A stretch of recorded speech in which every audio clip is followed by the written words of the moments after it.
tertúlia.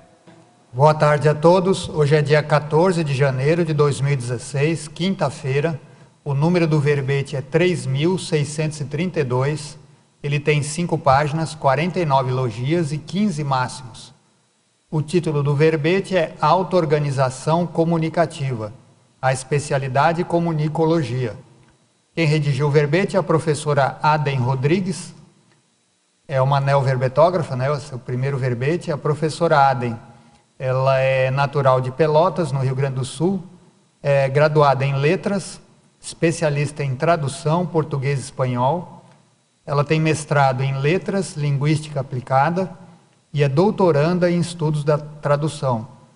Ela é voluntária da Conscienciologia desde dezembro de 2014, é docente de Conscienciologia desde julho de 2015 e é tenepsista desde abril de 2015. Então vamos aqui à definição. A auto-organização comunicativa é a capacidade, atributo ou qualidade de a consim, homem ou mulher, coordenar, estruturar ou organizar de modo mais eficiente a exposição das próprias ideias, buscando compreender a justa expressão do interlocutor no ato dialógico, considerando a multidimensionalidade, a seriexialidade pluriexistencial e a holossomaticidade.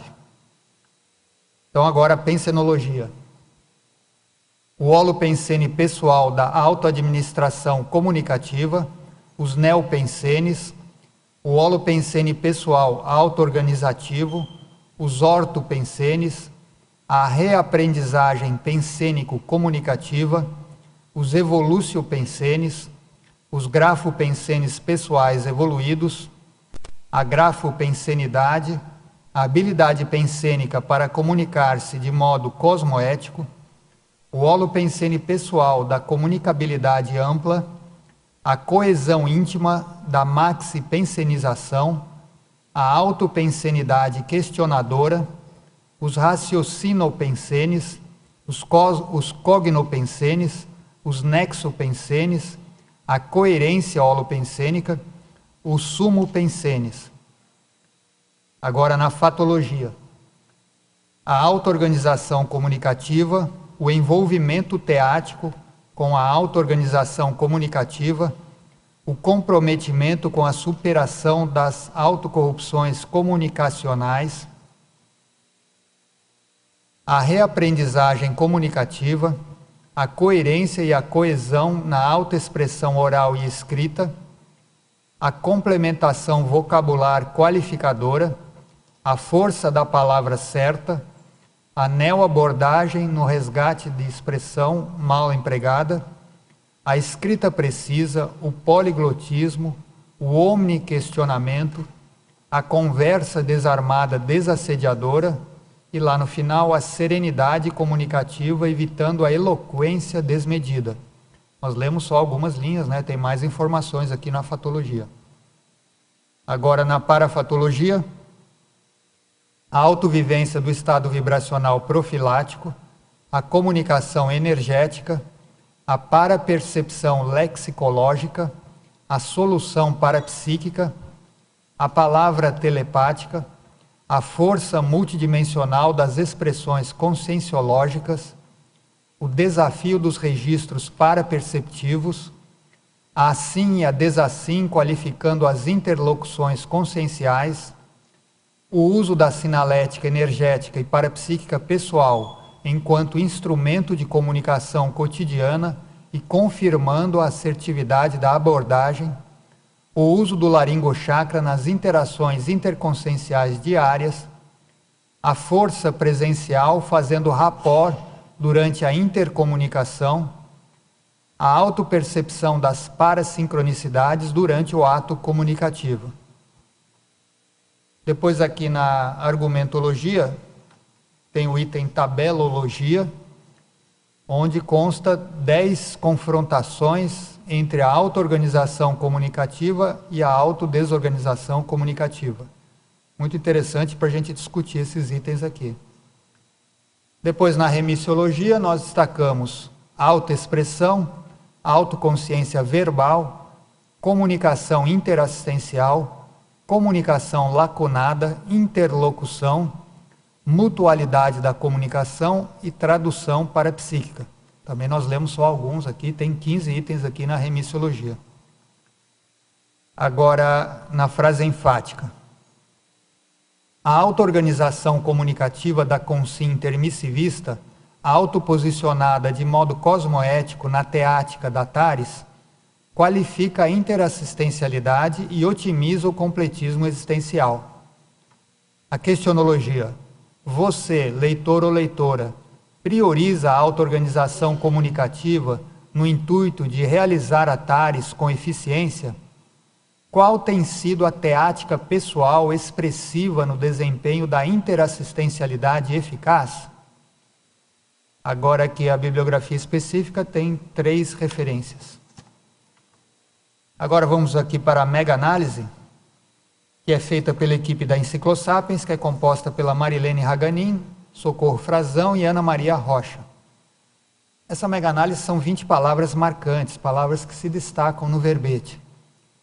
Clareza, atributo, fluência, verbação, qualidade, habilidade, linguagem, autoexpressão, assertividade, alta articulação, espontaneidade, neopensenidade, reaprendizagem, ortopensenização, comunicabilidade, auto-organizaciofilia, autopensenometria, compreensibilidade, autodesempenhologia e comunicologia. Então, antes de nós passarmos para as questões, a gente sempre pede aí para a verbetógrafa, para ela explicar por que ela escreveu esse verbete, o que te levou a estudar esse tema. Ok, muito boa tarde a todos. Em primeiro lugar, eu gostaria de agradecer, porque este verbete nasceu a partir do curso Verbetografia, né? Agradecer a professora que nos conduziu, né, no curso todo e toda a equipe que também fez a revisão do verbete. Gostaria de agradecer, né, claro, a família que deu todo o apoio, ao meu duplista que está aqui do meu lado, Lindolfo, e a todo o meu grupo evolutivo, né, que tem acompanhado esse verbete nesse 1 ano de voluntariado no CEIPC de Florianópolis. Bom, então, começando, pensando um pouco, assim, para ser bem sucinta, né, nessa primeira parte, como mesmo já foi anunciado antes, antes de mais nada, eu sou professora na SOCIM, né, de Linguística, e essa questão da comunicação é uma coisa que mexe e move muito a minha vida no dia a dia, né? E eu sempre notei em mim, né, alguns problemas nessa questão da fluência, de achar o melhor vocabulário para usar, né, na hora da comunicação. Encontrava isso nos meus alunos, via que isso é realmente um travão mesmo, né, nas pessoas. Mas eu também observava, com relação ao parapsiquismo, que as pessoas elas travam não só por questões intrafísicas, mas que tinha alguma coisa além. Então, tanto nas minhas aulas na SOCIM e depois que eu entrei para a Conscienciologia, eu passei a observar que existem uma série de fatores que fazem com que a pessoa, de fato, tenha dificuldades em se comunicar com clareza, com fluidez, na hora e no momento certo, né, no ambiente certo. E isso me intrigou e me instigou bastante a fazer essa pesquisa. Então, eu comecei o verbete em março, né, quando começou o curso, terminei, foram exatamente 9 meses de gestação. E acho que muitas coisas encaixaram dentro daquela pesquisa que eu já vinha fazendo, autopesquisa e heteropesquisa. É isso. Bom, nós vamos aqui para as perguntas dos teletertulianos, mas todos vocês que estão aqui presentes, a hora que quiserem perguntar, podem levantar a mão. Você já queria perguntar, Paulo? Vamos lá, então. Parabéns pelo verbete. E na página 8, ciclologia, o último ciclo ali, o ciclo sadio da comunicação, coronochakra, frontochakra e laringochakra. Você pode ampliar um pouco mais essa questão dentro do verbete? Então, esses são os 3 chakras, né, considerados os chakras maiores, mais importantes, porque trabalham justamente a questão da comunicabilidade, da intelectualidade, né? E, na minha concepção e na minha experiência, o mais importante é que a gente consiga, através desses chakras, né, trabalhar a questão das energias e também um pouco da questão da pensenidade mesmo, da ortopensenidade. No momento em que eu consigo fazer esse tipo de trabalho com esses chakras, a minha comunicação ela é bem mais aberta, mais clara, ela é mais acolhedora, ela é mais assistencial. Então, assim, fazendo um autoexperimento mesmo, eu observo perfeitamente em mim e nas outras pessoas, quando elas interagem de maneira que elas estão usando a razão, né? o mental soma mesmo, e quando elas simplesmente vão no impulso, né? Puramente o psicossoma vai na frente, ou por ansiedade, ou ao contrário, quando ele se encolhe e a pessoa não consegue expressar aquilo que ela deveria expressar, ela não consegue interagir, né? A gente fala muito em interação ao longo do verbete aqui. Respondida a pergunta? Parabéns, Adem, pelo seu verbete. Na questão da fatologia, a segunda linha, o comprometimento com a superação das autocorrupções comunicacionais. Você poderia ampliar um pouco mais o que seriam essas autocorrupções comunicacionais? Então, eu imagino várias situações, né? Especialmente situações de enfrentamento ou de autoenfrentamento, mas também quando a pessoa precisa se posicionar, né? Ser mais assertiva. E ela, então, a gente ter o comprometimento em superar esses travões, essas autocorrupções, na medida em que a gente muitas vezes se esconde, não quer se expor, e essa exposição, às vezes até extemporânea, quando, por exemplo, a pessoa está numa reunião, ela precisa se posicionar, ela precisa colocar as coisas dela, e ela, ou ela se retrai, ou ela entra num processo de verborragia e fala desmedidamente, sem realmente comunicar aquilo que ela vê. Ela não consegue nem ser sucinta, ou, no caso do outro, que nem fala, nem se comunicar, nem se expressar mesmo. Então, a ideia é superar, porque muitas das vezes a gente sabe que tem esse problema. E a gente vai escanteando, né? Vai indo pelo lado, diz, não, amanhã eu arrumo isso, amanhã eu dou conta. Não, é enfrentar mesmo, é ver que isso é uma autocorrupção, que eu preciso, se eu preciso estar na frente de uma TV, eu vou estar na frente de uma câmera me filmando, se eu preciso usar um microfone, eu vou estar ali, eu vou enfrentar isso e vou superar essas autocorrupções. É autoenfrentamento mesmo. Respondido? Outra, da página 9, sindromologia, a síndrome do perfeccionismo relacionada à autoimagem. Poderia falar um pouco mais sobre isso? Sindromologia, síndrome do perfeccionismo relacionado à autoimagem. Então, assim, um dos grandes travões que a gente percebe, não só na conscienciologia, mas na sociedade em geral, né, na SOCIM, é a pessoa se preocupar com a impressão que ela vai deixar, ou com a opinião dos outros. Então, a ideia é usar essa capacidade de se auto-organizar comunicativamente, até para não ficar preocupado na hora, quando ela precisar se comunicar, quando ela precisar se expressar, se expor, ela não ter essa preocupação, o que estão pensando de mim. Eu dei o meu melhor, eu fiz o que eu tinha que fazer, comuniquei no momento certo, a palavra certa, e isso, para fazer uma relação com o próprio título do verbete, exige realmente uma auto-organização, ou seja, a pessoa precisa planificar aquilo que ela vai falar, e mesmo que ela seja pega de surpresa, uma temática que ela domine, né? Então entra a questão da pesquisa mesmo, ela está sempre atualizada em mais diversos assuntos, mas especialmente naquilo em que ela for abordada, né? Então ela precisa realmente estar preparada para que não aconteça essa preocupação com a autoimagem. Aí ela deu o melhor. Ela pode até tropeçar, ela pode até gaguejar, se for o caso, né, na área comunicativa. Mas ela deu o melhor. Ela fez o que ela podia.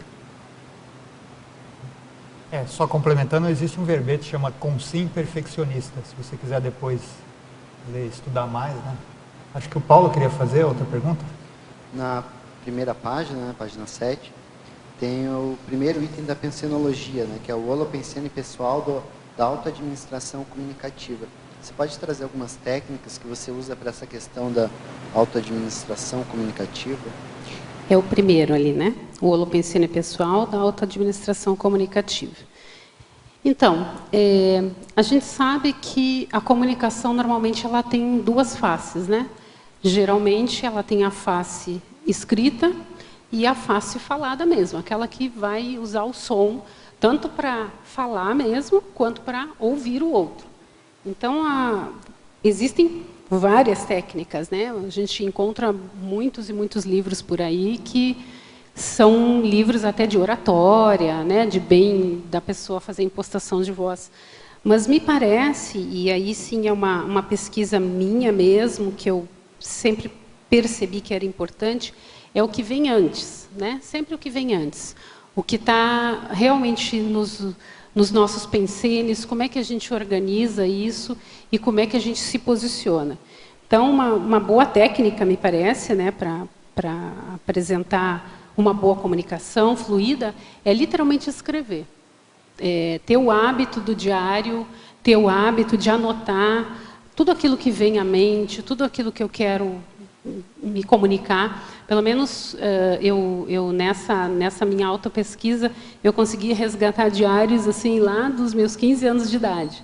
Então, foi bem interessante fazer essa volta, né, no passado e ver como que eu já colocava as palavras no papel, como que eu já conseguia, a partir da organização pensênica, jogar isso no papel e, sim, me auto-organizar para poder comunicar melhor, com menos ansiedade, com menos timidez, enfim. Usar a técnica da escrita, para mim, tem sido realmente a melhor forma, né? Colocar no papel, porque é incrível como isso realmente... É como se o papel fosse auto-organizador, né? A gente lê o que a gente escreveu e vê se aquilo de fato faz sentido, dá para outra pessoa ler, a pessoa faz uma análise e ela consegue, de fato, observar onde que estão os gaps, né? Onde que a gente precisa melhorar, se está faltando coesão, se está faltando coerência, que são outros itens que eu coloquei aqui, e, finalmente, você vai aperfeiçoando o seu modo de se comunicar cada vez mais. Respondida? Adem, aqui no ar, você colocou aqui, lá na fatologia, a conversa desarmada desassediadora, e lá em principiologia, o princípio anticonflitivo da verbação na comunicação esclarecedora.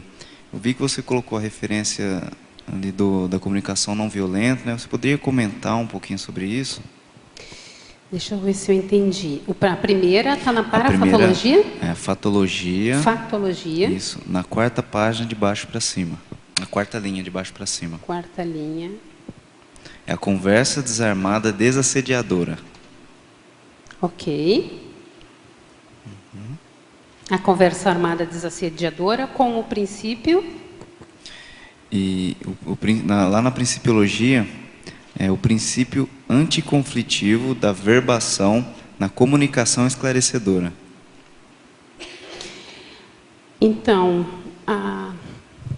a ideia do princípio... Onde ele está? O princípio. Não, o princípio. Não é ele. Ok, vou pedir só para tu retomar as duas frases, eu vou só ouvir que eu não estou conseguindo localizar.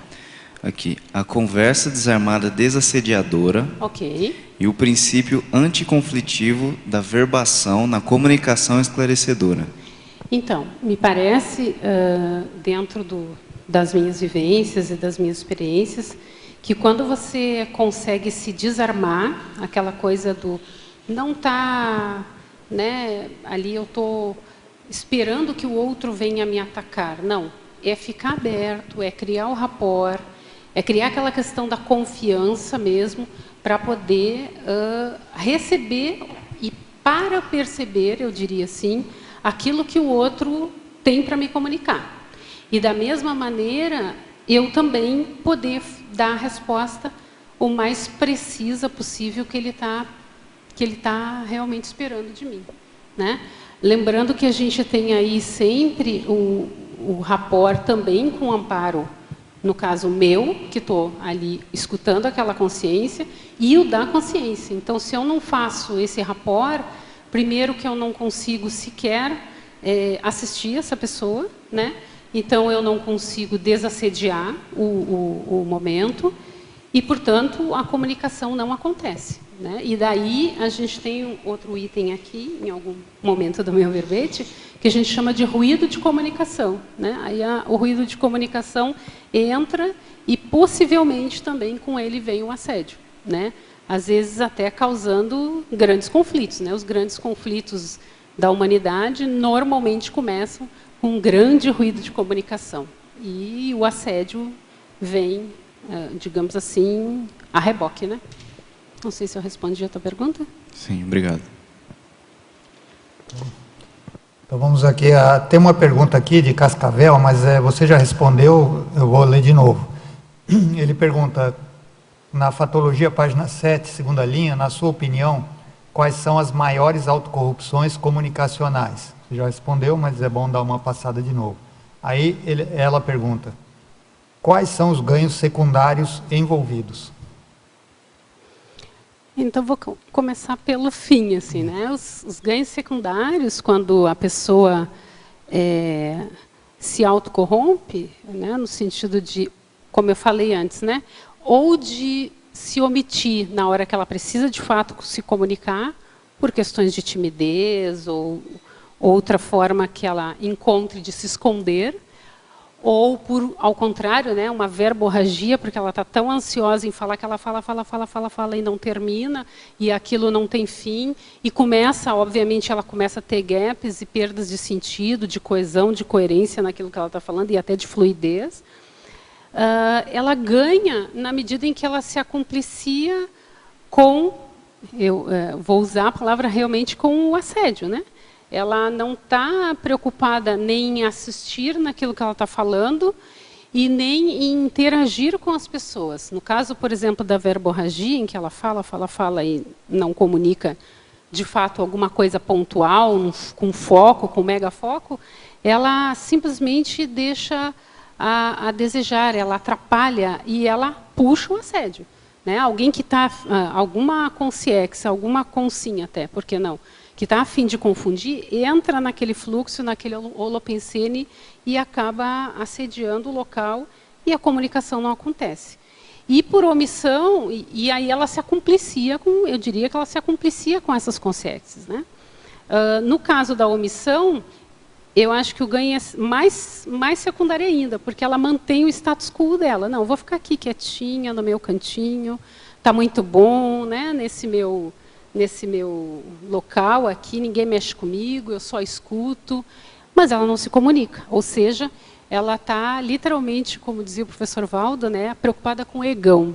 Ela não está ali para assistir, ela fica na dela e ela tem até algo legal e importante e assistencial para dizer, mas ela deixa isso de lado e ela não consegue auxiliar quem quer que seja. E ela mesma também não evolui, né? Me parece que isso é bem pontual, assim.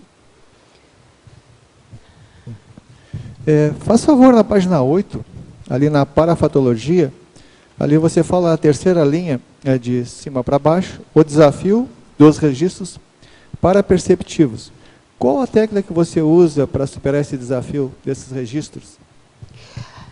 Então, eu falava antes do registro escrito, né? Que é um hábito que eu já adquiri há muito tempo, uma coisa bem pontual. E claro que, uma vez que eu entrei para a Conscienciologia, o que me ajudou bastante são aquelas tabelas que a gente tem acesso, né, no ICGE, e que ajudam muito a gente a pontuar todo tipo de desde os pensenes, né, para a gente poder fazer a organização dos nossos pensenes, que para mim vem antes, né, é aí que surge a auto-organização comunicativa, até outras coisas mais simples mesmo, de neo-ideias que vão surgindo quando a gente faz uma leitura, de pensamentos que são recorrentes, né? Quando a gente vai ler sobre matemática, por exemplo, eu escolho assistencialidade. Então, eu vou lendo e vem surgindo, né? Geralmente, me parece assim, muito... A gente, por exemplo, na escrita do meu verbete, eu senti muito o amparo de função na hora de escrever o verbete. Né? Toda hora que eu me debruçava a respeito disso, que eu ia pesquisar, que eu ia acessar algumas bibliografias, vinha literalmente uma inspiração, algo que fazia muito sentido, que encaixava num sinergismo muito interessante, literalmente comunicativo, mas que leva em consideração por isso que eu coloquei na parafatologia, né? Essa questão da parapercepção mesmo, de como que eu estou percebendo o extrafísico, como isso está fazendo diferença, e assim, especialmente voltado, se for na autopesquisa, é para a gente mesmo, né? O que não impede já de serem lançadas ideias para uma futura GESCOM, uma futura publicação, seja de um artigo, alguma coisa, ou até um verbete mesmo, que vá assistir outros. Então, o amparo já está atuando ali, já pensando no nosso público-alvo, e, obviamente, que existe toda uma, vamos dizer assim, uma perspectiva de que a gente vai ampliar isso e vai dividir isso com outros, de preferência através de uma GESCOM. Então, para mim, funciona muito assim, né? Apontar mesmo, anotar, ser bem criterioso, andar com uma cadernetinha no bolso, depois jogar nas planilhas, que elas estão bem organizadas ali, né? Não sei se tu conheces as planilhas. Conheço. Sim. Então, ali o desafio maior seria o registro imediato, né? O registro imediato, andar sempre... Esse que é o desafio. Ok, obrigado.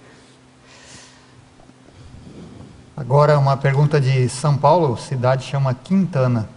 Professora Aden, poderia comentar e, se possível, exemplificar os efeitos da instalação do estado vibracional antes de palestra ou aula? Bom, para mim, né, a instalação do EV, ela funciona, ela tem várias funções, assim, né?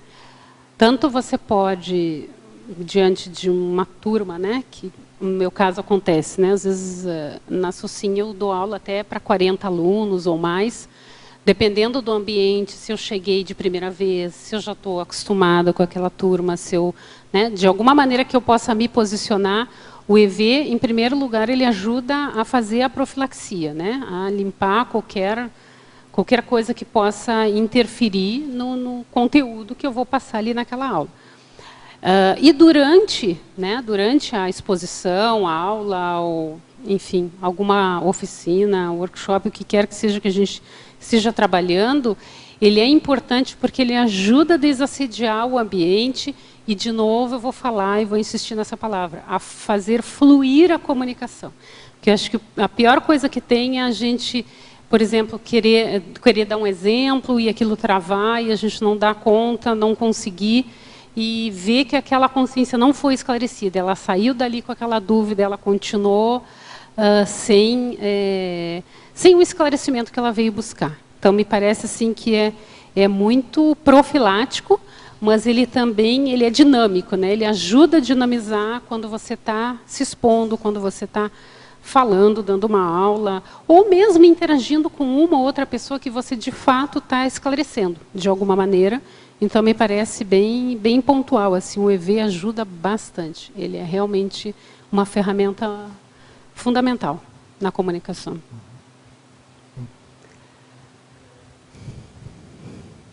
Você liga e espera um pouquinho que ele funciona.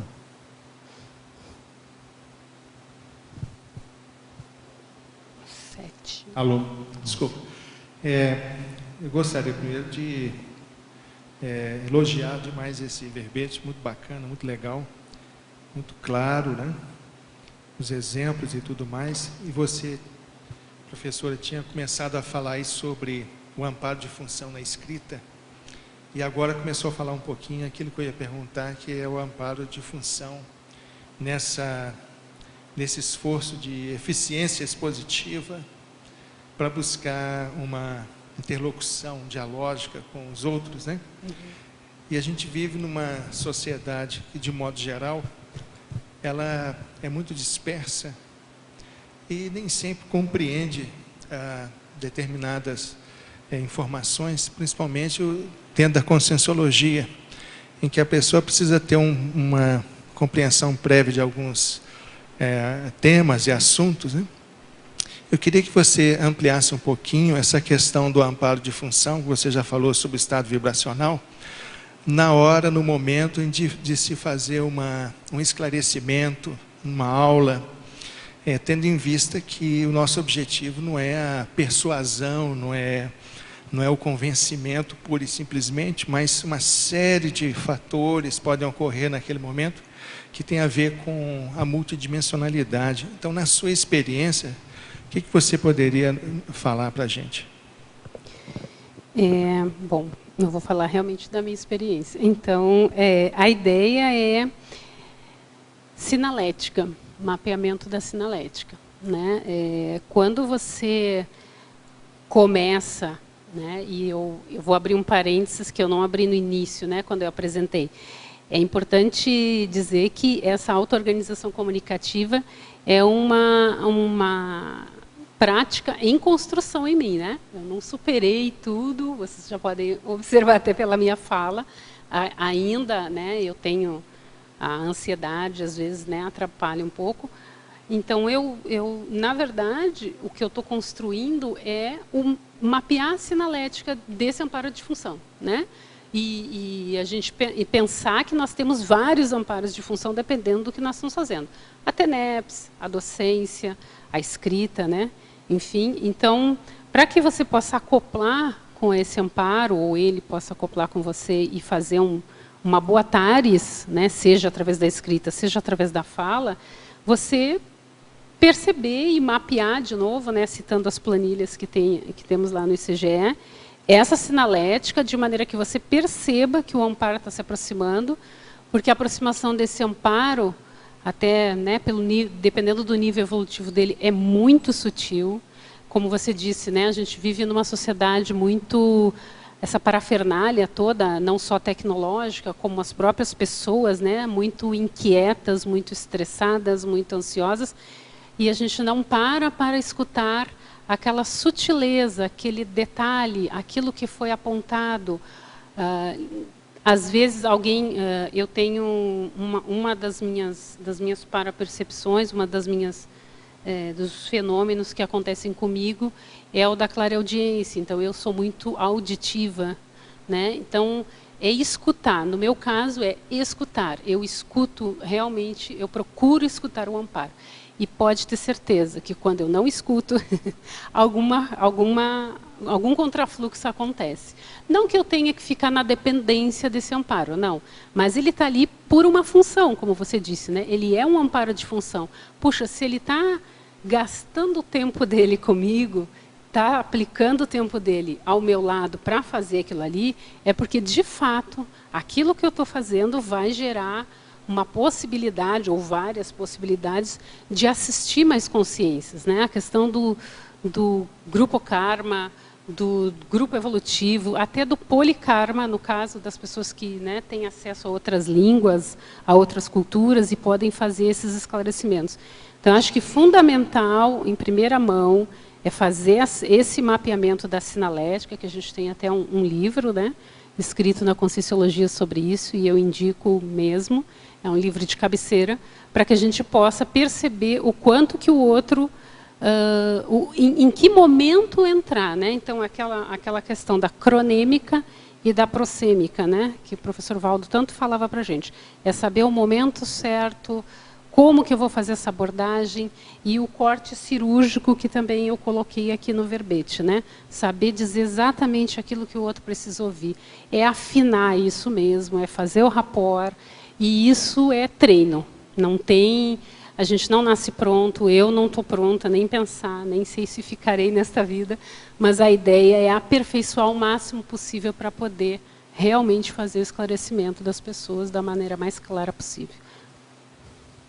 Adriane, você queria perguntar? Isso. Adem, na página 8, Fatologia, como é que funciona a complementação vocabular qualificadora? Qual é a linha? Tu podes me dizer? É a primeira linha, finalzinho Na da oitava? primeira linha. A complementação vocabular qualificadora. Então, aí entra um outro aspecto que, mesmo antes da Conscienciologia, como professora de letras, né, a gente bate muito em sala de aula com os alunos, leitura, leitura, leitura, leitura. A gente precisa ler, não importa se é um cartaz na parede, a gente vive num mundo letrado. Então, assim, é muito, muito importante que, para que a gente adquira o vocabulário suficiente ou qualificado para determinado tema que a gente vai abordar, conversa que a gente vai ter, esclarecimento, e mesmo no nosso dia a dia, até vocabulário coloquial mesmo, né? Para interagir com os outros, para aproveitar todo e qualquer momento, para trabalhar essa questão da comunicação efetiva mesmo, é adquirir vocabulário. Então, a leitura é fundamental. E entra aí, obviamente, leitura de livro, de revista, de jornal, atualizações. Eu realmente invisto muito tempo da minha vida fazendo isso. Eu sempre fiz isso e tive, assim, acho que eu posso dizer que eu fiz algumas escolhas, pelo menos algumas, né, acertadas, de nascer na mesologia que eu nasci, que me incentivou essa questão da leitura desde pequena.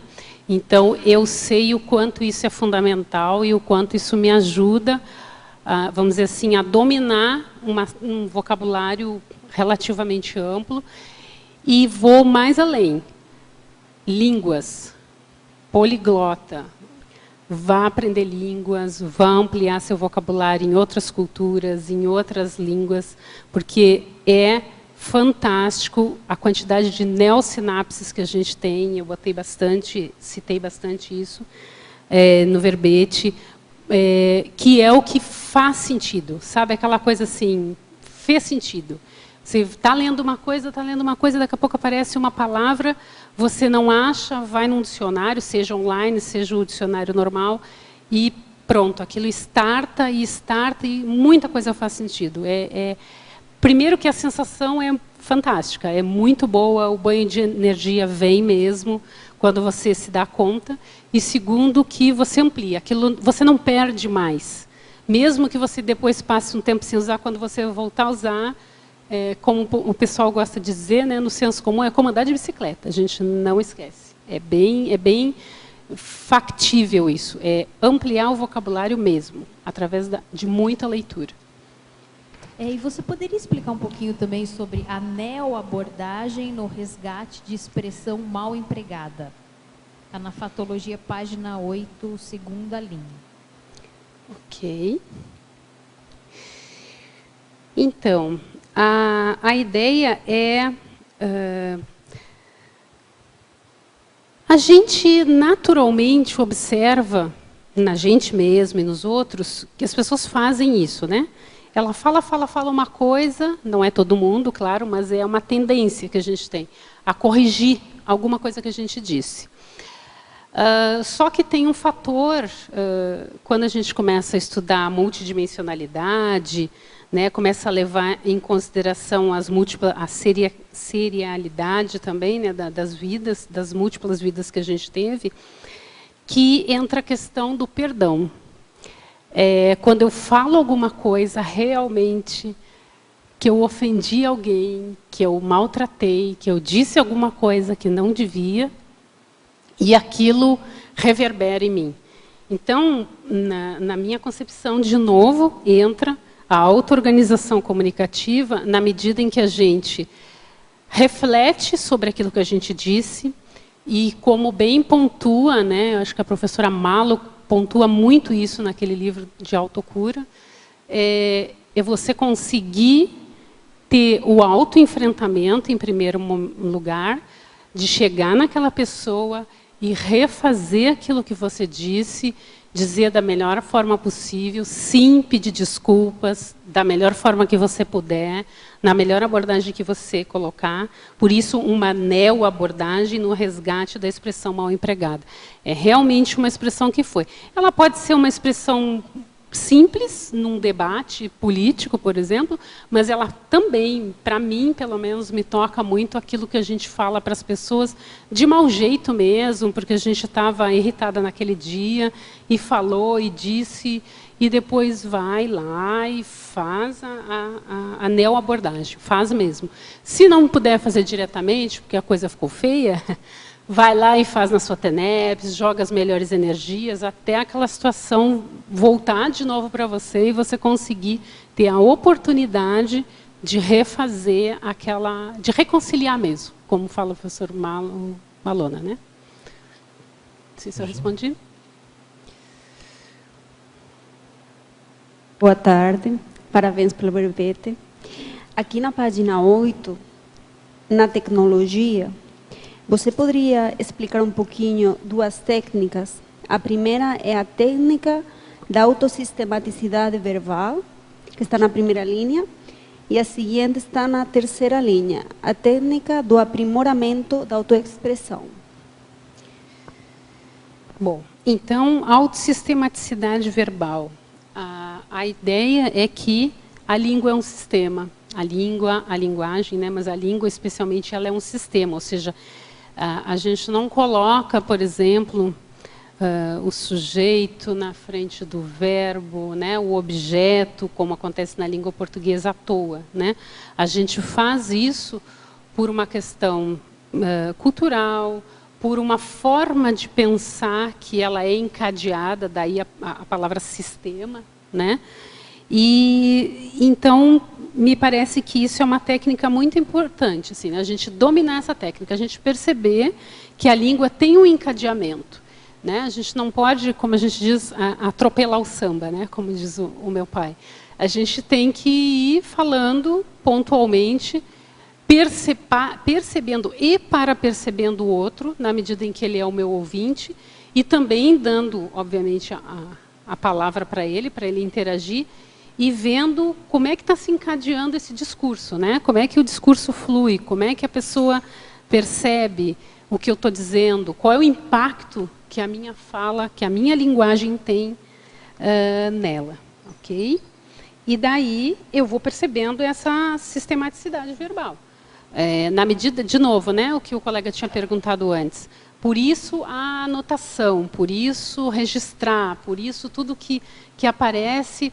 Se eu puder literalmente chegar em casa e dizer, olha, eu conversei com essa pessoa assim, assim, assim, ela me disse resumidamente, não importa. Não deixar de observar isso, porque tudo é observável, né? Tudo é passível de virar pesquisa na nossa vida. E se a gente quer melhorar a nossa comunicação, a nossa auto-organização comunicacional, a gente precisa observar esse fluxo da língua, né? E a outra, aprimoramento? Aprimoramento da autoexpressão. Então, a técnica de observar a alta sistematicidade verbal, como que a língua se estrutura também no meu pensamento, e aí levando em consideração o conceito de Pensene, né, da Conscienciologia, em que eu tenho pensamento, sentimento e energia, como é que tudo isso está sendo processado dentro da minha intraconsciencialidade, eu posso chegar a este aprimoramento da minha autoexpressão. Na medida em que eu me observo, que eu faço realmente as minhas anotações diárias, vejo como é que está saindo aquilo que eu estou dizendo, com o tempo certo, as palavras adequadas, que a gente já falou bastante no vocabulário, a forma como eu coloco as coisas. Será que eu sou muito agressiva quando eu digo as coisas? Por que eu sou muito agressiva? Por que quando eu vou colocar ou falar com fulano de tal, parece que sobe aquele negócio assim, em mim, e as palavras, parece que elas saem como um jato. E o outro lá, puxa, sai tão tranquilo, né? A minha fala é tão fluida com aquela pessoa. Por que isso acontece? Porque como é que eu organizo a minha forma de comunicar, primeiro, dentro de mim, na minha intraconsciencialidade, levando em consideração, especialmente, que quando eu entrei na Conscienciologia foi um dos conceitos, para mim, mais chaves, assim, a questão do pensene. O pensamento, o sentimento, né? E a energia que está indo naquela comunicação. Então, se eu observar isso de forma sistemática, para repetir um pouquinho a outra técnica, a tendência de eu aprimorar a minha forma de me comunicar é muito grande, é muito maior. Eu amplio bastante mesmo. Não sei se eu respondi.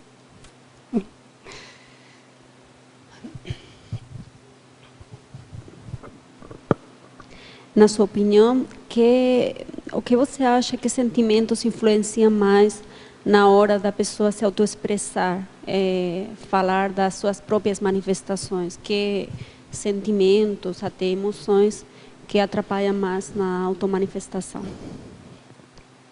Bom, novamente eu vou falar um pouco de parapercepção, né? De sinalética.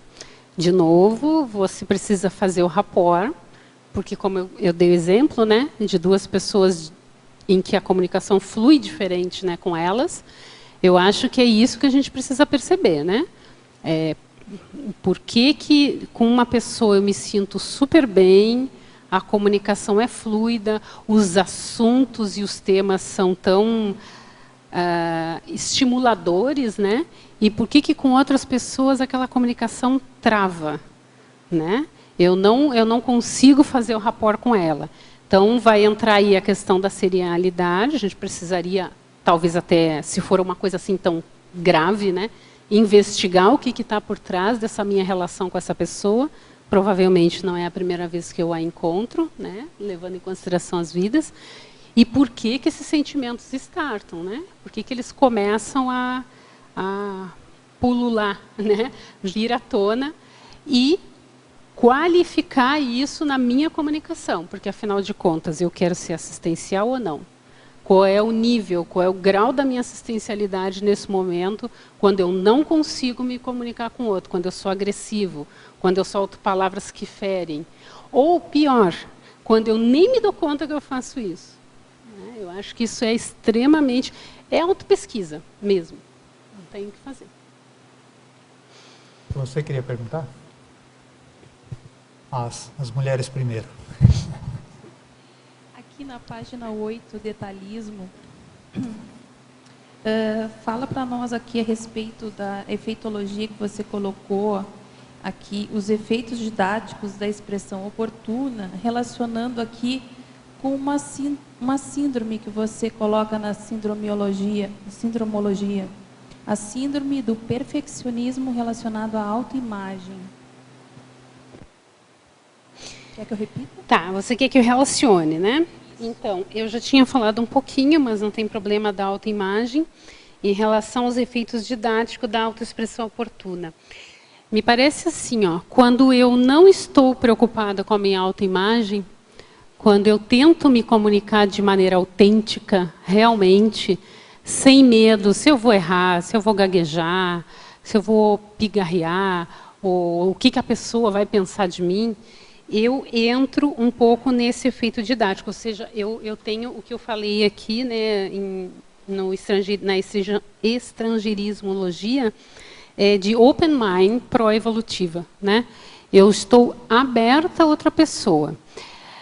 Essa questão e eu já falei acho que um pouco disso, mas essa questão da gente atropelar as palavras ou não querer se manifestar porque eu estou preocupada com a minha autoimagem, é um travão, realmente travão, para ser bem redundante, na hora da comunicação. Então, eu não consigo fazer eu não consigo ser nem didática, porque eu não consigo concatenar as ideias na hora de expor, na hora de colocar. Eu não consigo, afinal de contas, esclarecer a pessoa, porque eu estou preocupada com a minha autoimagem. Então, é aquele monitoramento que eu chamaria negativo. A gente usa muito essa palavra monitoramento na área da linguística, né? Para monitorar o que eu estou falando. Nós temos um monitor. É a teoria do monitor. Estou me monitorando o tempo todo quando eu estou falando. Todos nós, pelo menos dentro das pesquisas da linguística, temos este monitor. A questão é se isso nos toma de tal maneira que isso atrapalha a assistência que a gente quer prestar através da comunicação, da TARES que a gente está fazendo, né? Então, isso, para mim, sim, é uma autossuperação, é uma coisa que a gente realmente precisa superar, trabalhar muito, suar muito, né? Transpiração, para poder chegar ao nível de autoimagem, ela ser o suficiente para você se preocupar em estar bem colocada para a pessoa e tudo, mas não de forma que ela atrapalhe e tolha até a TARES que você precisa fazer. Me parece que esse é o caminho. Não sei se eu respondi.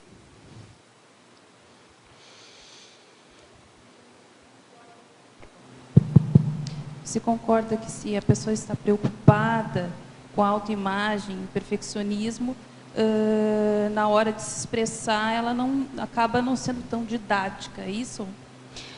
Me parece que sim. A experiência que eu tenho e a vivência que eu tenho, sim. Porque ela, na verdade, o que acontece, né? Ela está voltada para fora e não para dentro, né? Ela está preocupada só com fora. Ao invés de ela estar ali, né, lúcida, olhando para dentro da sua intraconsciencialidade, e a partir disso, acoplando com o amparo de função, que a gente já falou aqui, a partir disso, fazer o rapport com aquela consciência que está ali, ou até com uma consciex, né, no caso da TENEPS, e daí falar, se comunicar, seja a comunicação diária ou até a telepática, que também entra aqui, ela não está preocupada com isso. Ela está realmente centrada em o que o outro vai pensar de mim, o que ele vai achar, o que eu...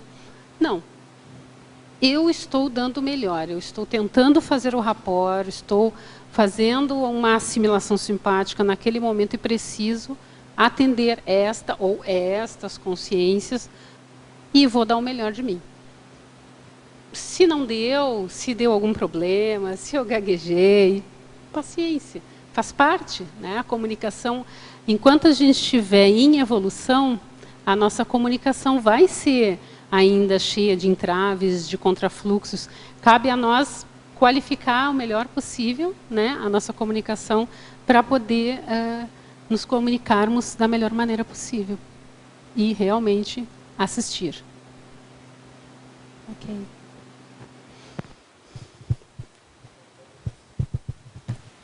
Na página 7, Estrangeirismologia, você podia explicar a route de acesso mental aberta às inspirações? Então, é uma expressão francesa, né, que literalmente é uma rota de acesso mental, né, aberta às inspirações. Então, vem um pouquinho também junto com a expressão em inglês do open mind, que eu já tinha falado antes, né? Sim, é tipo o seu mental soma ser aberto aos insights, mais ou menos assim. Exatamente, é o abertismo consciencial mesmo, né? Seja para aquilo que está acontecendo aqui no intrafísico ou no extrafísico. Eu estou sempre atenta, né? E é isso que vai me dar o grau de lucidez que eu preciso para atender aquela consciência, interagir com ela e, de fato, comunicar aquilo que eu vim comunicar. Isso, então, você estava relacionando agora, né, essa estrangeirismologia com o tema, tipo, como você relaciona? Eu relaciono assim, ó, a auto-organização, ela é prévia, ela vem antes disso, né? Eu só me deixo, vamos dizer assim, abrir, né, no sentido de ter esse abertismo consciencial, na medida em que eu planifiquei isso antes. Então, a gente fala muito aqui do improviso, né? O improviso, ele é um problema quando você não planifica nada. Ele só é positivo quando você realmente já esgotou totalmente aquele assunto, porque, de fato, alguma coisa vai acontecer na comunicação que você não havia previsto. Mas aí ele entra como algo positivo, porque você domina o assunto, então aí você está aberto, como você falou, às inspirações. A inspiração do extrafísico, do amparador de função, enfim, com quem você está trabalhando e até da pessoa da consciência que você está tentando esclarecer. Então, a sua abertura consciencial, vamos dizer assim, predispõe, não vou dizer que vai acontecer, mas ela predispõe a abertura consciencial também do outro, né? Essa é a ideia. É uma coisa reverberar ou repercutir no outro de maneira que literalmente abra um canal, um caminho de comunicação ali e amplie de uma maneira que você possa assistir até mesmo as consciências que estiverem envolvidas na comunicação, enfim. Oi, seguindo na mesma linha, eu tinha acabado de sublinhar aqui a tua paradoxologia da página 9, e é exatamente isso, né? O paradoxo da autoplanificação comunicativa na comunicação feita de improviso. Eu fico imaginando isso e não me sai da cabeça a palavra interlocução. E o tamanho dela, porque a interlocução é com sim, com sim, com sim, com CX, com CX, com CX. Como é que fica essa linha? Então, a ideia é justamente isso. Por isso ele é um paradoxo, né? Eu realmente, o improviso existe. Ele é uma ferramenta de comunicação. Mas ele não pode ser fruto da incúria, da irresponsabilidade, da pessoa simplesmente não se planejar para nada. Ah, não, eu vou lá agora, eu vou fazer... eu fiz um verbetezinho aqui, tá, na hora eu dou conta. Não. Você realmente fez algo planejado, você estudou para aquilo que eu falava da leitura, você leu, você se especializou, você tentou, de alguma maneira, dar o melhor de si naquilo ali, porque a gente também tem limites, né? E aí, quando você chegar a interagir com essa consciência que está solicitando a sua comunicação, a sua explicação, a sua expressão, aí você está aberto. Aconteça o que acontecer. Acredito que se você tem um bom rapport com o seu amparo, e você já consegue fazer esse rapport já mais em alto nível, né, com aquela consciência que está ali, e até mesmo com as consciências, você já está aberto, você já está dando essa oportunidade, né? Então, se surgir algum imprevisto, beleza, sem problema, você dá conta, você banca, porque você entende daquilo que você está fazendo e a comunicação para você é algo assim tranquilo, porque você sabe que está dando melhor.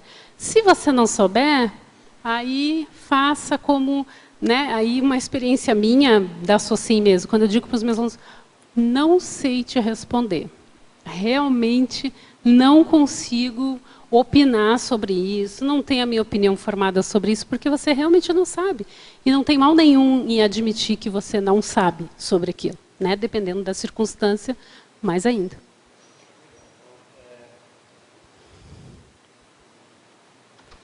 Para cima. Tem que esperar um pouco. Liga e espera um pouquinho que ele deu. Troca. Aí não bate muito nele, que ele não gosta. Ele fica meio irritado. Eu só ia te parabenizar, porque agora eu entendi a tua mitologia ali também, né? Você fez uma amarração bem bacana aí, né? Que é a superação do mito da comunicação sempre improvisada. Exatamente. Então era isso que você estava falando. Exatamente. E eu também tinha sublinhado aqui. Parabéns pelo verbete, muito bom. Morada, eu queria te perguntar o seguinte, como você vê essa questão da comunicação, da tecnologia, no caso dos jovens, né? Que eles estão falando até que os jovens terminam namoro, relacionamento afetivo pelo celular, nem se dá o trabalho de ir lá conversar com a pessoa. E parece que isso, ao que tudo indica, está prejudicando o processo de comunicação dos jovens, das crianças. Quer dizer, por um lado a tecnologia ajuda, essa tecnologia da comunicação, mas por outro lado parece que está inibindo um pouco esse processo comunicativo dos jovens. Como você vê isso aí? Então, eu sempre penso na questão do equilíbrio mesmo, né? Ou da maneira como a gente se coloca diante da tecnologia. Para mim, é indiscutível que a tecnologia veio para nos auxiliar evolutivamente. Eu não tenho dúvida nenhuma disso. Eu sou uma usuária mesmo da tecnologia, das redes sociais. Acho que a gente presta uma assistência policármica fantástica, mas tudo na medida certa, né? Eu vou dar um exemplo aqui. Eu tenho uma filha de 19 anos e, por questões de trabalho profissionais, eu tive que dar um celular para ela aos 8 anos de idade. Não tive outra escolha, né? Era a forma que nós tínhamos de nos comunicar à distância. Eu lecionava numa universidade que era longe, né? E não me arrependo. Tá? Por quê? Porque a gente tem dosagens dessas coisas, né? Hoje ela usa na medida do possível dentro da geração dela, porque a geração dela, na universidade que ela frequenta, né, que ela está estudando, eles usam muito, inclusive para registrar as aulas. Isso aí já se tornou realmente uma extensão do Soma. Mas eu sempre procurei pontuar isso de maneira o mais equilibrada possível. Na hora do almoço, não. A gente está conversando, larga o celular. Quer dizer, é difícil, e é difícil até para a gente. Não vou dizer que eu também não passo alguns limites às vezes. Mas eu acho que é importante a gente também colocar isso na nossa autopesquisa como uma maneira de equalizar esse uso e que ele seja pró-evolutivo, né?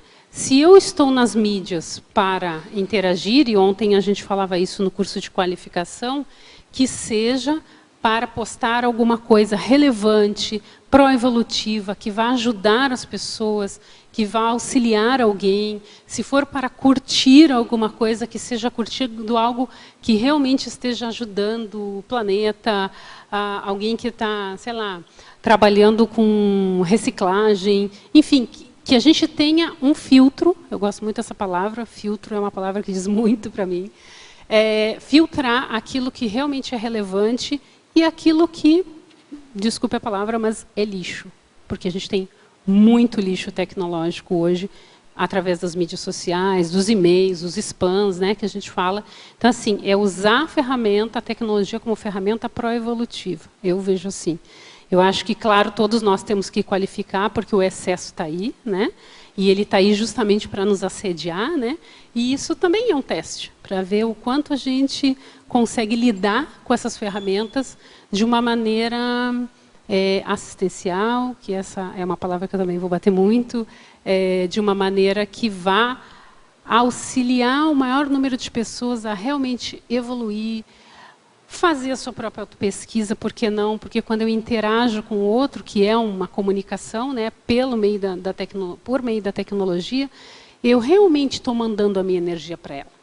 Não importa se é através de uma máquina.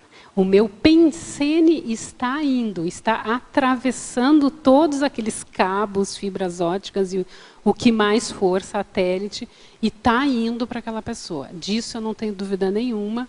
Porque, assim, na TENEPS, por exemplo, a gente recebe pedidos também pelas redes sociais, por algum, né, amigo, parente, o amigo do amigo do amigo, e aquilo vem para a gente por algum motivo. Nada é por acaso, para ser assim, bem senso comum. As coisas realmente são sinérgicas nesse sentido. E, afinal de contas, estamos todos interligados, de fato.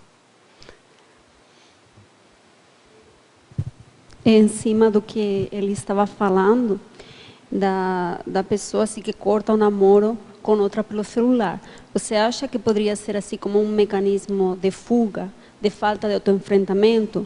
Porque a pessoa, querendo ou não, ela não está lidando com isso, né? Ela faz assim através do celular ou através do e-mail, e ela perde essa oportunidade de se posicionar de uma maneira assim até mais ética, vamos falar, até cosmoética, né? O que você acha sobre isso? Então, quando eu dei um exemplo, mais de uma vez, porque mais de uma pessoa perguntou do tímido, né? Esse é o lado não muito bom da tecnologia, né? A pessoa se esconde por trás da máquina para não ter os seus autoenfrentamentos. Ela não olha para dentro de si e, portanto, é óbvio que a máquina vai servir como um escudo, literalmente, né? Vai ser um escudo para ela. Ela não vai olhar o outro nos olhos, que é o que a gente chama na linguística de interação face a face, e, portanto, entre aspas, e bem aspas, parece muito mais fácil interagir, especialmente quando eu quero me desfazer de algo que está aparentemente me incomodando, através da mídia, do celular, ou, enfim, né, das redes sociais, o que quer que seja, do WhatsApp, né, que é outra coisa bastante usada, outra, né? Então, eu acho que sim, isso tem muito a ver com a falta de autoenfrentamento da pessoa, dela não ter a capacidade mais de interagir com face a face mesmo, com ir lá encarar e dizer, olha, não está dando mais certo o meu relacionamento, não estou gostando do jeito que a gente está conduzindo essa relação e eu realmente gostaria de terminar. Sei lá, né? A pessoa tem o medo da agressividade, da reação do outro, de como as coisas, de que rumo vai tomar aquele relacionamento a partir dali, né? Então, sem dúvida, nesse momento, a tecnologia é um péssimo instrumento. Na minha concepção. Tudo bem? Antes da gente continuar aqui, eu só vou falar sobre alguns cursos aqui. Nós vamos ter a Escola de Parapsiquismo, a 5ª turma, que vai ter início em julho de 2016. Essa modalidade ela é composta de 3 módulos que acontecem em julho, janeiro e julho do ano seguinte. Cada módulo tem a duração de 5 dias. Os módulos são mais práticos do que teóricos e se utiliza de uma metodologia ativa, onde os alunos são protagonistas, participantes, e os professores são mais tutores, orientadores. Ela é baseada numa aprendizagem progressiva, se começa com competências básicas até chegarem nas mais avançadas. E também se utiliza uma metodologia inovadora que é fundamentada no estudo das competências. Foi um conceito que foi pego da pedagogia, foi aproveitado da pedagogia convencional e adaptado para o caso do parapsiquismo, que são as competências parapsíquicas. Então se trabalha atenção dividida, parapsiquismo impressivo, além, claro, do estado vibracional, aquelas coisas todas. Clarividência, telepatia, assim, desassim, polivalência parapsíquica, e se termina com as mais avançadas, que são a semipossessão benigna e o pré-epicentrismo. Então, quem tiver interesse é só procurar a recepção do CAEC, o telefone é 3525-2652.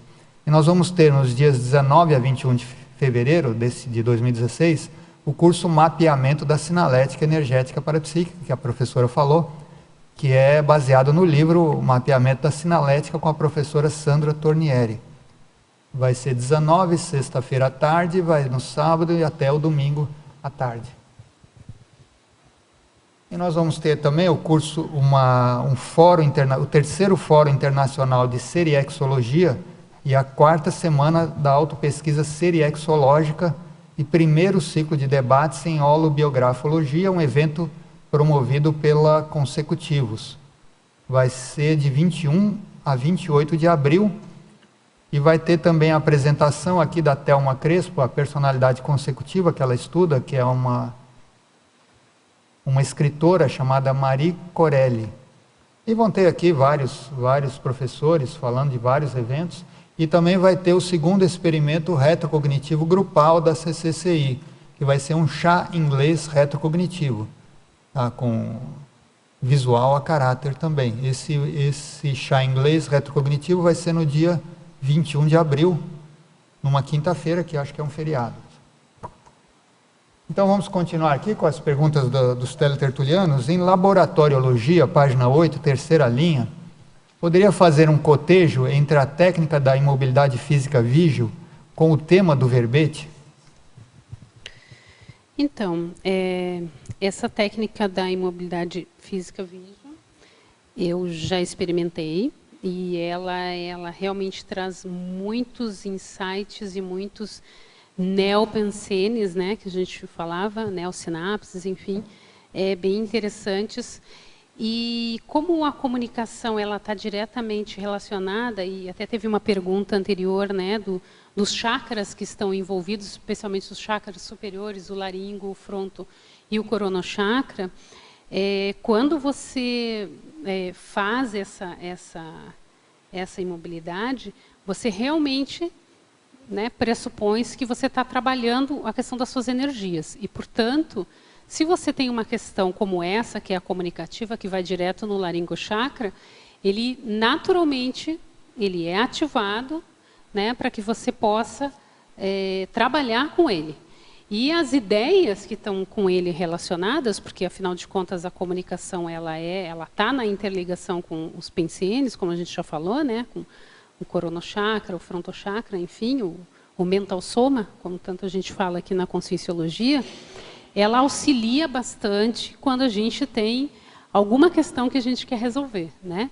Então, essa técnica, ela né, tem várias pessoas que estudam aqui na Conscienciologia que já colocaram essa técnica como uma técnica bem pertinente para suas autopesquisas, e para mim não foi diferente. Ela starta, eu gosto muito dessa palavra, ela starta muita coisa na gente.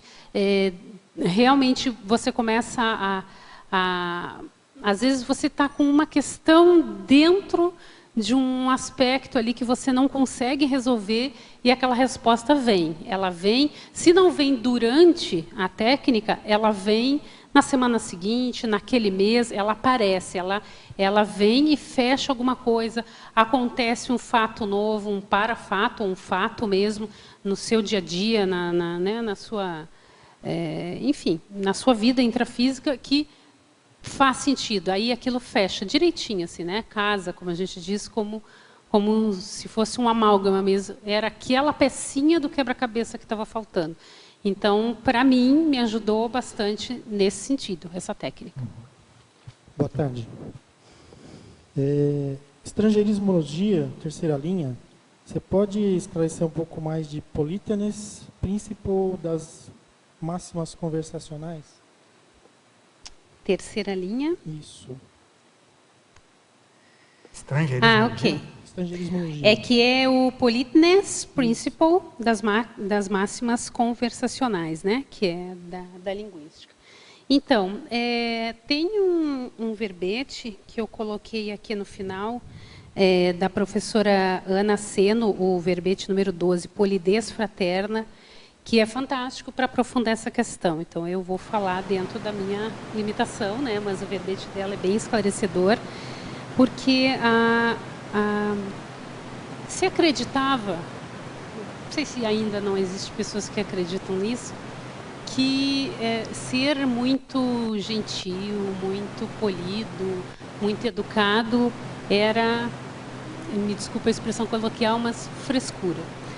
Mas, na verdade, a polidez ou a generosidade ou a capacidade que a gente tem de acolher o outro, ela é fundamental em qualquer ato comunicativo. Se eu me comportar de maneira não polida, eu provavelmente, pelas minhas experiências, incorrerei naquela coisa de entrar como um intruso na intraconsciencialidade do outro e não me colocar na posição de acolhedora, de uma pessoa que escuta o outro, que percebe o outro, que está aberto, né? A gente falava do open mind, proevolutivo, né? Aberto àquilo que o outro veio me colocar. Ainda que ele venha em tom agressivo para mim, né? Porque ele vai vir em tom agressivo, e aí tem aquela expressão de senso comum, né? A árvore a quem é jogado pedras, né? É porque ela tem frutos, né? Ela está dando frutos. A pessoa joga as pedras na árvore porque ela quer que a maçã caia, que a laranja caia. Não é à toa que está jogando pedras na árvore. Então, mesmo que a pessoa venha em tom agressivo com você, se você estiver numa posição em que você consiga perceber que aquilo é um problema intraconsciencial dela e que ela está trazendo aquilo para você justamente porque provavelmente está tendo um acoplamento entre aquele amparo que está com ela ou aquele assediador que está com ela e o seu amparador, é porque você está preparado para acolher. E é óbvio, né, pensando na questão da auto-organização comunicativa, é bom que você se prepare sempre, é bom que você esteja preparado para essas situações, porque virão questionamentos até mais agressivos mesmo, né? E a pessoa, e até, me passa aquele livro ali, um dos livros que eu cito na minha biografia, que eu realmente adorei esse livro, é esse da comunicação não violenta, né? Marshall Rosenberg. É um livro que trata muito dessa questão da polidez, né, na comunicação, e ele defende essa questão, que quanto mais você consegue ser gentil com o outro, você consegue acolher e você transforma aquilo. Você, literalmente, eu posso dizer assim, usando um termo um pouco bélico, mas você desarma o outro. O outro está armado, ele vem com garras para cima de você. E você começa a falar de uma forma polida, não cínica, mas polida mesmo, acolhendo, certamente aquela pessoa se desarma e aí você tem aquela abertura necessária para poder esclarecer, para poder dizer a palavra certa que ela precisa ouvir, e aí você cria aquele rapport, faz uma assim e consegue realmente ajudar aquela pessoa. E isso não precisa ser assim grandes discursos, às vezes alguma coisinha que ela precisava ouvir, pronto, aquilo já vai mexer na intraconsciencialidade dela e vai fazer toda a diferença. E você fala, desarma a pessoa porque também você estaria desarmado. Né? Exatamente, você tem que estar aberto. E aí a pessoa também tem como... é um fluxo de duas vias, né? Exatamente. E ela também se sente segura, ela não se sente acuada.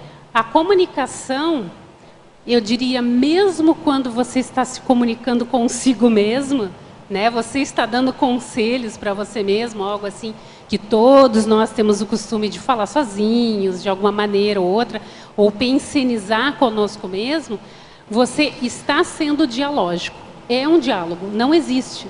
Não tem um monólogo só se você estiver fazendo aquela verborragia que eu falei, né? Que você está completamente descompensado energeticamente, e aí você fala para colocar alguma coisa para fora que, de alguma maneira ou outra, pode estar mal resolvida dentro de você.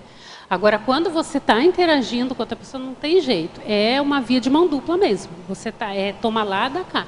Você vai colocar a sua questão, vai tentar esclarecer, e quanto mais aberto, mais acolhedor, mais assistencial. Sempre vou bater nessa tecla. Mais assistencial você se torna. Né? Obrigado. Na tabelologia, você poderia esclarecer para mim o item 10 lá, gabolice? Na tabelologia. Na tabelologia. Ok. Então... item 10.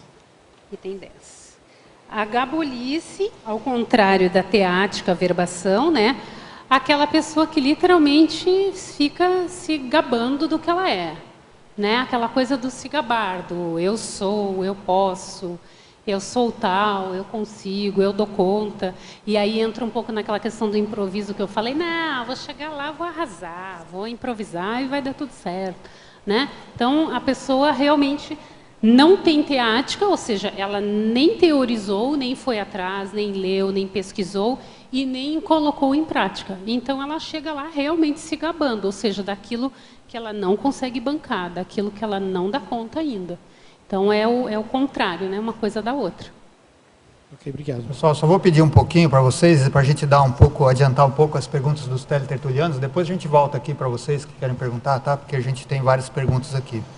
Então, a pergunta de Niterói, da Érica, que é uma estudiosa de conscienciologia, ela pergunta, em Sindromologia, página 9, segunda linha, poderia exemplificar como podemos fazer um equilíbrio entre os itens a síndrome da verborragia cometendo o assistente por falta de autodiscernimento e depois a superação da síndrome da procrastinação?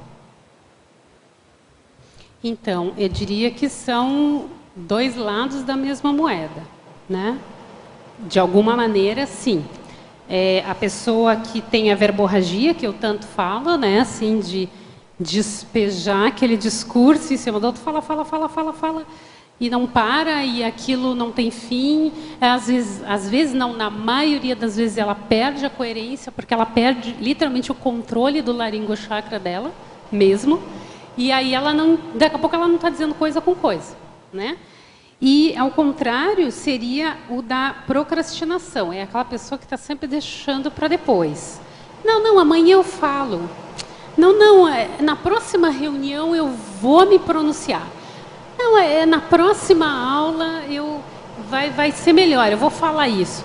Ao invés de aproveitar o que eu chamei lá na estrangeirismologia de timing, né? Aproveitar o timing do momento mesmo, aquilo que eu preciso ter lucidez para dizer a coisa certa, sucintamente. Às vezes eu não preciso falar muito e se a gente pensar no exemplo máximo da escala evolutiva, que é o serenão, né? A comunicação já superou tudo isso, né? É o básico, é o mínimo que eu preciso saber. Às vezes uma palavra, como eu dizia para o colega aqui, que eu diga, ela é o suficiente. Então, assim, eu vou usar uma expressão bem senso comum. Nem tanto ao mar, nem tanto à terra. É a questão do equilíbrio, da homeostase. É saber se colocar na maior lucidez possível, planejando, de preferência anteriormente, ou estudando, lendo, pesquisando, fazendo as suas autopesquisas para ter o respaldo suficiente na hora de se comunicar e nem ficar deixando para depois, porque a pessoa que me parece que ela tem essa síndrome, ela está procrastinando por aquilo que a gente falava antes, ela não quer se sujeitar ao autoenfrentamento. Em primeira instância, o autoenfrentamento para ela está fora de cogitação. E a outra é o contrário, ela se expõe demais, ela não tem o filtro social de saber que ela tem que falar na hora certa e ser adequada, não sendo intrusiva na intraconsciencialidade dos demais, né? Me parece que seria isso. Sim. Agora, também de Niterói, uma pergunta da Andressa, que também é uma estudiosa de conscienciologia. Então ela pergunta, estrangeirismologia, página 7, segunda linha. Poderia relacionar o breakthrough mental somático e o mise-en-scène comunicativo com o tema do verbete? Então, o breakthrough mental somático, né? Ele tem relação com algo avançado, inovador, ideias avançadas, inovadoras. E o mise-en-scène é aquela expressão que vem lá da área do teatro, do cinema, né? Ela tem a ver com a direção que o próprio diretor, por exemplo, seja no cinema ou no teatro, ele dá o seu toque especial para que aquela peça ou aquele filme, aquela película em espanhol, ela venha se desenvolver de uma determinada maneira. Então, ele dá instruções para os atores atuarem de determinada maneira. Enfim, ele cria toda uma cena, né, da maneira dele. Então, como é que eu poderia relacionar essas duas coisas?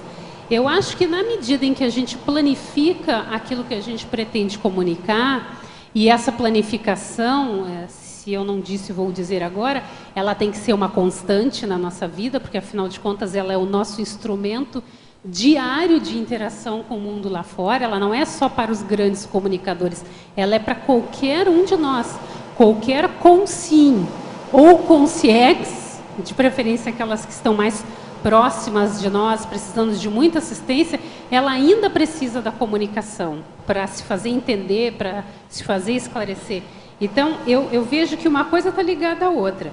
Eu realmente preciso dar o meu toque especial para essa forma de me comunicar, desde a planificação da comunicação até a expressão em si, até a forma como eu me coloco, e isso vai resultar nesse aspecto inovador, ou seja, eu sou uma consciência única, eu me comunico de uma maneira muito particular, muito especial minha, e sou capaz ou não de botar minha marca energética nessa comunicação e de me posicionar, de ser assertivo, de estar sempre auxiliando os outros através desse meu potencial comunicativo e também daquela questão que a gente chama aqui em Conscienciologia, daquela expressão de ter força presencial, ou seja, a forma como eu me comunico, a inovadora, porque eu sou única, ela me dá,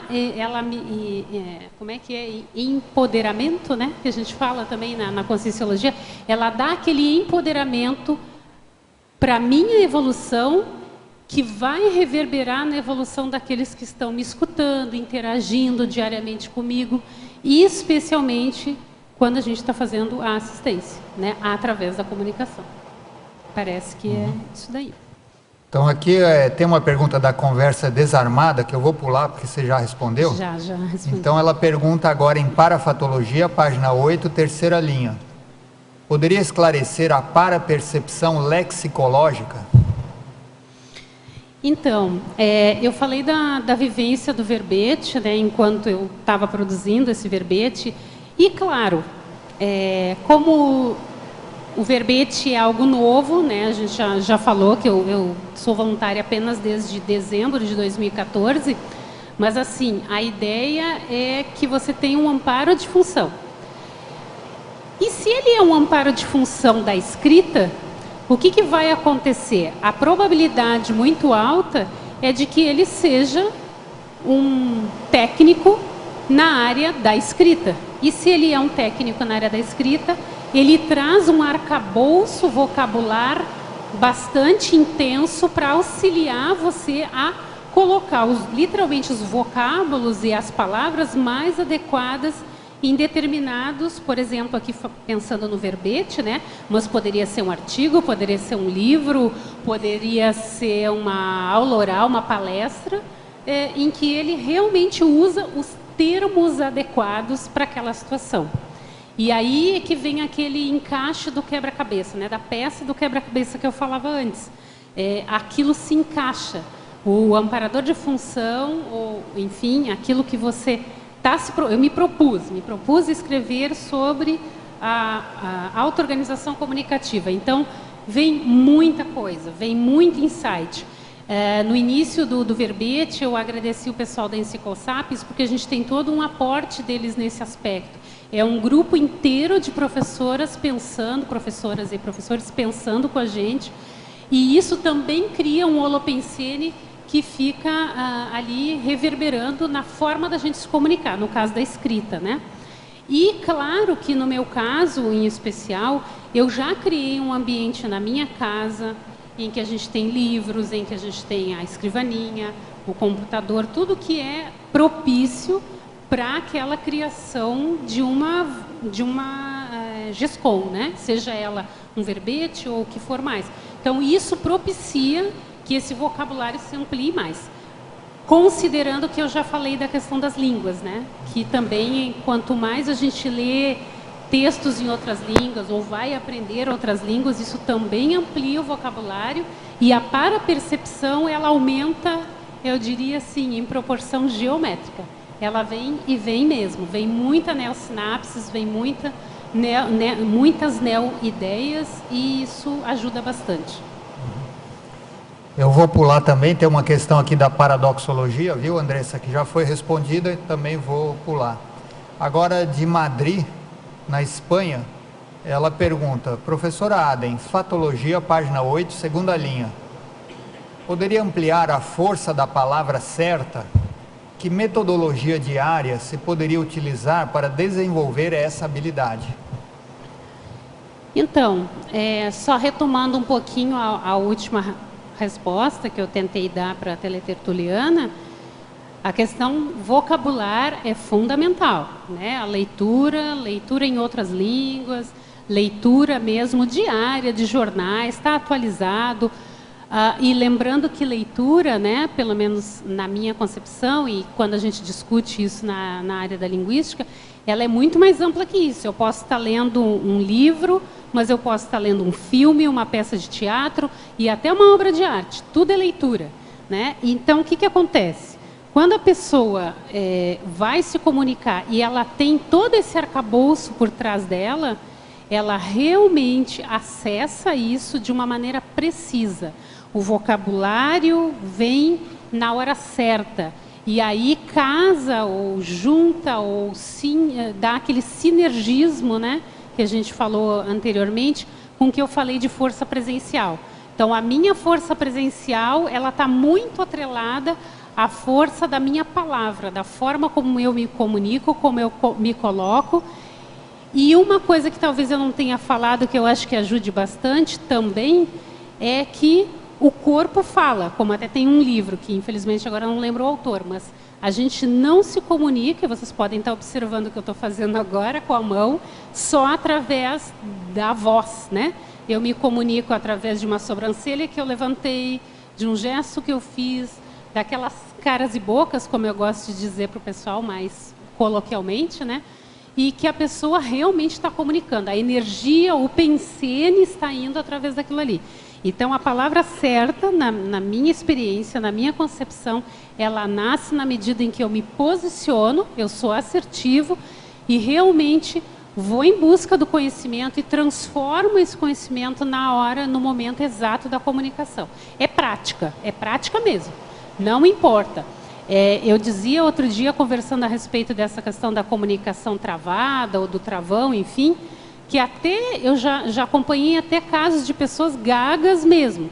Desde que ela não tenha um travão somático, né, do corpo físico, ela tem como superar isso, se for de fundo psicológico ou até, quem sabe, extrafísico, né, trazendo algum problema de outras vidas, se ela empreender em cima disso, né, se ela for assertiva e ir atrás, buscar conhecimento e tentar superar esses travões que ela tem, que ela traz. Agora, em Teoriologia, página 8, primeira linha, é a teoria dos ruídos de comunicação. Esse ruído poderia ter relação com as pessoas que falam várias línguas e que, por vezes, respondem questões usando várias delas, impossibilitando a compreensão do receptor. Bom, na experiência que eu vivo, não só dentro da Conscienciologia, mas também na Socin, né? Eu vejo assim, a língua, ela só atrapalha se você não tiver o que a gente falava antes de abertismo consciencial. Se você utilizar ela, ao invés de ser uma ferramenta, um instrumento de esclarecimento, você usar essa língua, outras línguas, outras expressões, como a gente colocou aqui, por exemplo, na estrangeirismologia, para atingir o outro. Eu sei mais que o outro. Olha só como eu falo bem outras línguas. Eu sou superior, eu sou, assim, multicultural.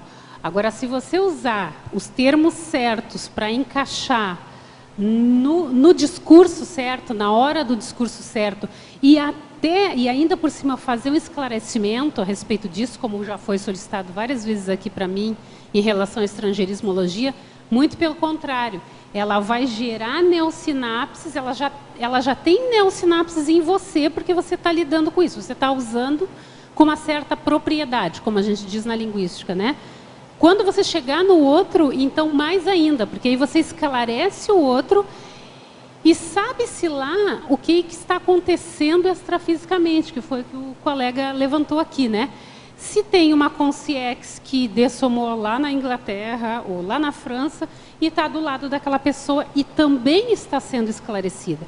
Então, me parece que a língua, falar outras línguas ou usar termos de outras línguas, se você for assistencial, dependendo da sua intencionalidade, realmente você assiste, você não atrapalha. O ruído de comunicação, para mim, é justamente quando você não compreende e aí subentende o que o outro falou e sai reproduzindo aquilo sem conhecimento de causa, sem aprofundamento, ou vira um mal entendido e o outro me ofendeu e vira as costas e sai, sem buscar o entendimento. O que você quis dizer com isso mesmo?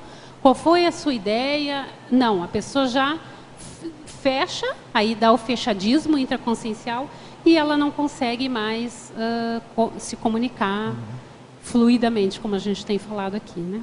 Agora, Efeitologia, página 8, primeira linha. Peço explicar sobre o efeito da comunicação interna na comunicação externa. E depois, na última linha, os efeitos homeostáticos da ortopensenização na influência verbal.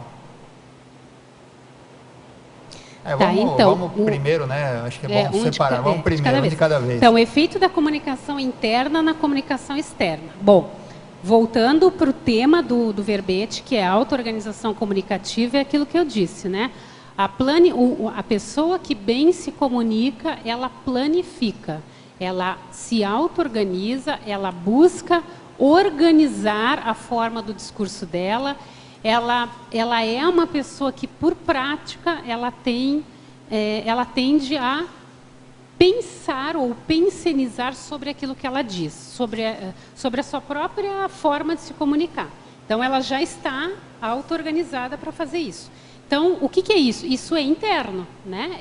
São os meus pensênios, aquilo que eu sinto, aquilo que eu penso, as energias que eu estou emitindo, que eu estou tentando organizar, daí a ortopensenidade lá na outra parte, que que a teletertuliana perguntou, e aí ela vai para o externo, né? Quando eu falo ou quando eu escrevo, a minha comunicação reflete, eu diria que ela reflete o que está na minha intraconsciencialidade. Então, se a minha intraconsciencialidade está a maior bagunça, se eu sou desorganizada, se eu não equalizo os meus pensenes, se eu não busco a ortopensenidade, naturalmente a minha comunicação ela vai ser desqualificada, ela vai ser desorganizada, o outro não vai entender, os ruídos que a outra teletertuliana perguntou, né, vão entrar na comunicação e vão realmente atrapalhar, e a fluidez não vai acontecer. Né? Então, me parece que as duas estão relacionadas nesse sentido. Né? Não sei se eu respondi a pergunta. Agora, na tabela, página 10, item 8. Ela está perguntando sobre a improvisação. Entendo a improvisação algo extremamente positivo, onde recorremos a uma bagagem cultural pessoal e um certo feeling do momento, para fazer analogias e arranjos ideativos muito ricos. Poderia, por favor, relacionar o lado autodesorganizado desse traço?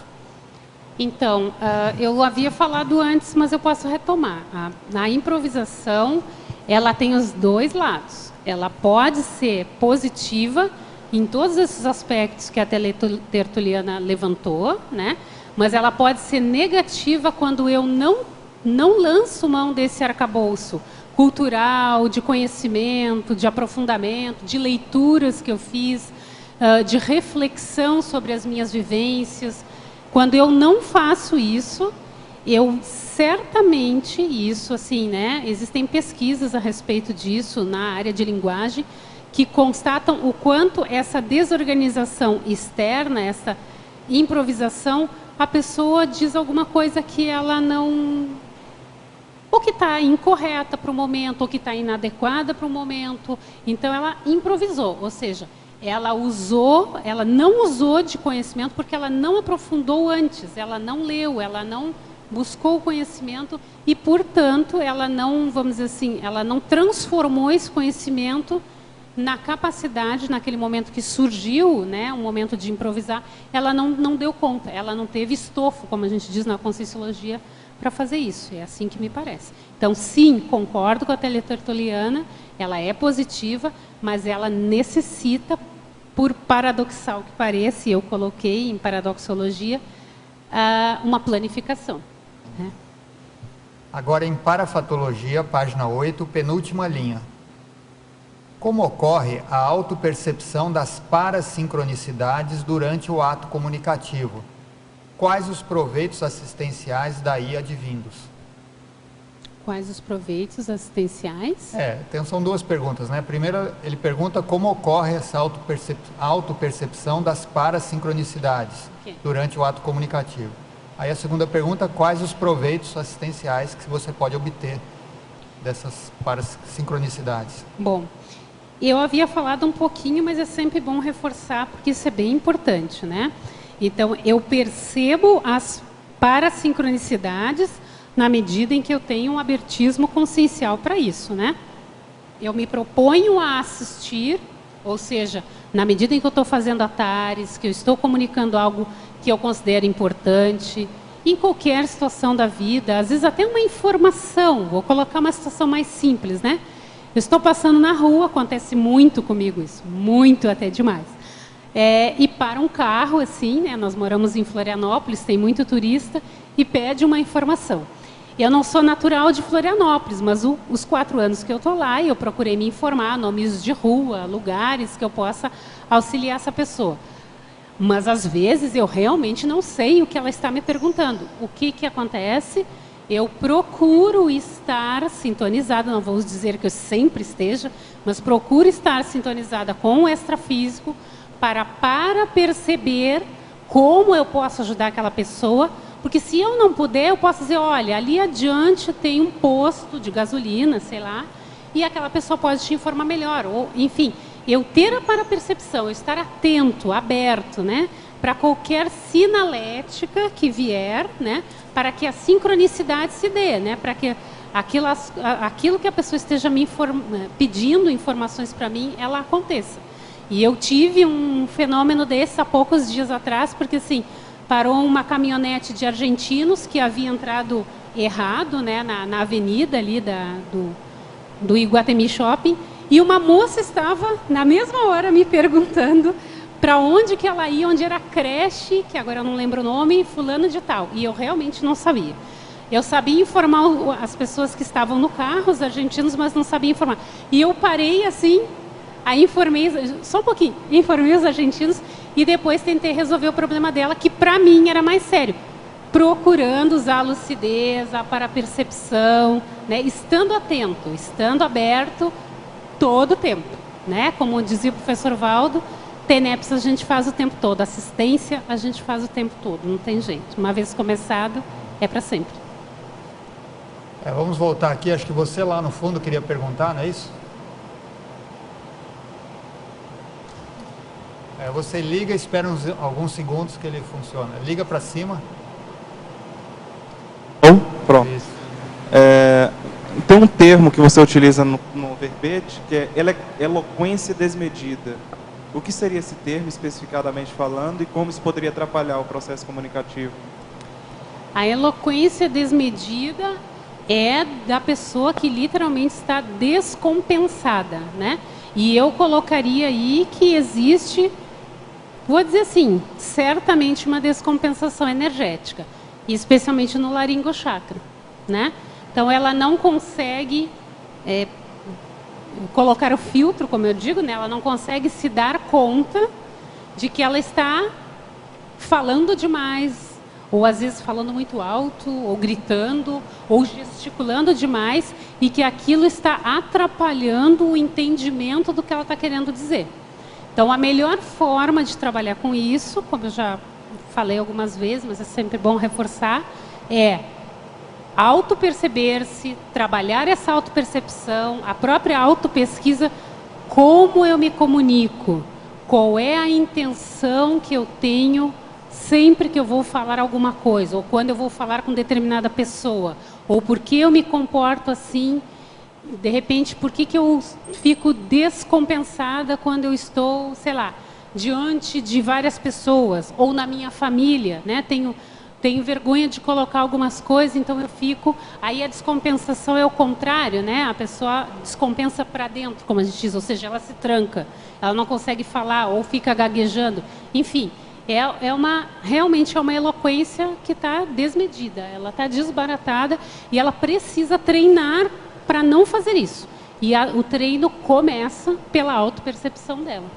A autopercepção comunicativa mesmo, olhar para dentro de si e começar a organizar isso, organizar um pouco as ideias, como é que ela gostaria de colocar, atenuar a voz, se ela está gritando, se ela está gestualizando demais, acalmar os gestos, porque gestos fazem parte da comunicação, mas também precisam de um filtro.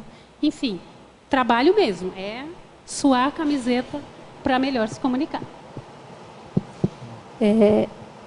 Aden, eu não estava quando você falou do amparo de função na escrita.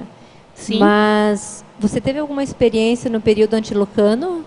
Essa diferença de amparo energético na escrita? Então, eu falei um pouquinho sim, mas assim, eu percebo claramente hoje, né, estando na Conscienciologia, e, por exemplo, com essa experiência do meu primeiro verbete, o que eu não percebia antes. Né? Eu percebia, por exemplo, que quando eu estava escrevendo alguma coisa, vinham algumas ideias. Eu até comentava com o meu duplista, particularmente, eu não tenho aquele problema de travão. O meu problema é escrever demais, é ser muito prolixa. Então, eu percebo hoje a diferença, porque antes aquilo vinha aos borbotões e eu não sabia muito o que fazer com aquilo, né?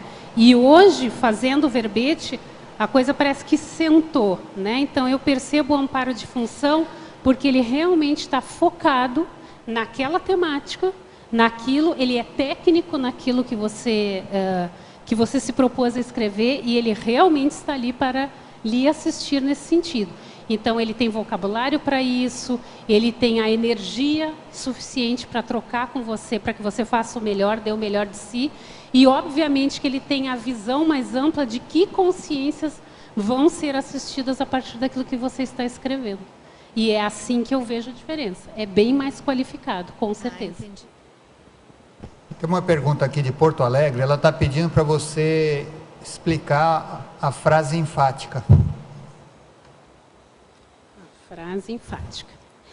A auto-organização comunicativa da consim intermissiva, autoposicionada de modo cosmoético na teática da Tares, qualifica a interassencialidade e otimiza o completismo existencial. Bom, eu acho que, uma vez que a gente está na Conscienciologia, essa é a nossa mega meta, né? O nosso completismo existencial, afinal de contas, para que eu vim nessa vida, né?